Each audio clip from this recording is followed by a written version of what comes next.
नगरपंचायतींच्या थेट नगराध्यक्षांची नावं भाजपनं आता तयार ठेवली आहेत। गेल्या 3 दिवसात प्रत्येक शहरात गेलेल्या पक्षाच्या निरीक्षकांनी 3 नावं प्रत्येक नगरपालिका लिफाफ्यात बंद करून प्रदेशाध्यक्ष रवींद्र चव्हाण यांना दिली आहेत। निवडणूक घोषणेआधीच भाजपनं तयारीला वेग दिलाय। शनिवार, रविवार आणि सोमवारी प्रत्येक नगरपालिकेच्या शहरांमध्ये पक्षाचे आमदार, जिल्हाध्यक्ष, प्रमुख पदाधिकारी यांना पाठवण्यात आलाय। भाजपची प्रत्येक शहरात 61 जणांची कार्यकारिणी आहे। हे 61 जण आणि त्या शहराचे रहिवासी असलेले जिल्हा पदाधिकारी, महापालिका पदाधिकारी यांची 1 to 1 चर्चा करून नगराध्यक्ष पदाचे योग्य उमेदवार कोण हे या निरीक्षकांनी जाणून घेतलेलं आहे।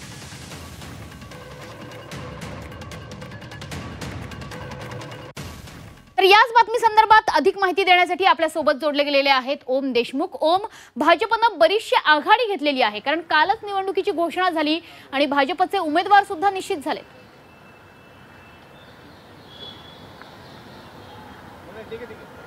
हो मनश्री, खरं तर भाजपकडनं सातत्यानं अशा प्रकारची सर्वेक्षणं केली जातात, निरीक्षक सुद्धा सातत्यानं पाठवले जातात। त्याचाच एक भाग म्हणून भाजपनं नगर परिषद निवडणुकीच्या पार्श्वभूमीवरती गेल्या काही आठवड्यांमध्ये सर्वेक्षण सुरुवात केली होती। याचाच एक भाग म्हणून आता प्रत्येक नगरपालिका क्षेत्रातून थेट नगराध्यक्ष जो निवडला जाणार आहे जनतेतून, त्या नगराध्यक्ष पदासाठी प्रत्येक शहरातून 3 नावं मागवलेली आहेत आणि ती नावं आता ज्या निरीक्षकांना त्या ठिकाणी पाठवण्यात आलं होतं त्यांच्याकडनं प्रदेशाध्यक्ष रवींद्र चव्हाण यांच्याकडे सुपूर्द करण्यात आलेली आहेत।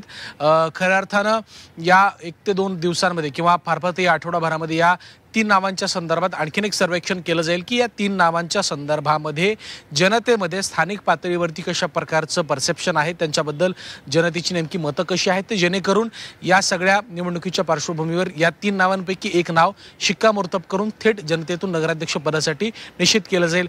आपण पाहिलं असेल की जनतेतून नगराध्यक्ष ही संकल्पना कायम भाजपच्या पथ्यावर पडत आलेली आहे। भाजपला या संकल्पनेचा नेहमीच फायदा झालेला आहे, त्यामुळे यावेळेला सुद्धा इतर पक्षांच्या तुलनेत भाजपनं अधिक आक्रमकपणे या सगळ्या गोष्टींना सुरुवात केल्याचं आपल्याला पाहायला मिळतंय। दुसऱ्या बाजूला जर आपण पाहायला गेलं तर स्थानिक पातळीवरती कशा पद्धतीनं निवडणूक लढवली जावी, महायुती म्हणून निवडणूक असावी की थेट भाजपने एकला चळवळीची भूमिका घ्यावी, या संदर्भात सुद्धा पदाधिकाऱ्यांची मतं जाणून घेण्यात आलेली आहेत। त्याचा देखील एक अहवाल प्रदेशाध्यक्षांकडे भाजपच्या निरीक्षकांनी सुपूर्द केलाय। तिसरा महत्त्वाचा मुद्दा म्हणजे याच अनुषंगानं 11 तारखेला महायुतीच्या समन्वय समितीची एक बैठक आहे, शेवटचा मुद्दा, आणि या बैठकीमध्ये हे निश्चित होईल की भाजप एकला चळवळीच्या माध्यमातून स्थानिक स्वराज्य संस्था निवडणुका लढवेल की महायुती म्हणून या निवडणुकीकडे लक्ष आहे आणि भाजपनं तयारीमध्ये वेग घेतलेला आहे। धन्यवाद ओम दिलेल्या या सविस्तर माहिती।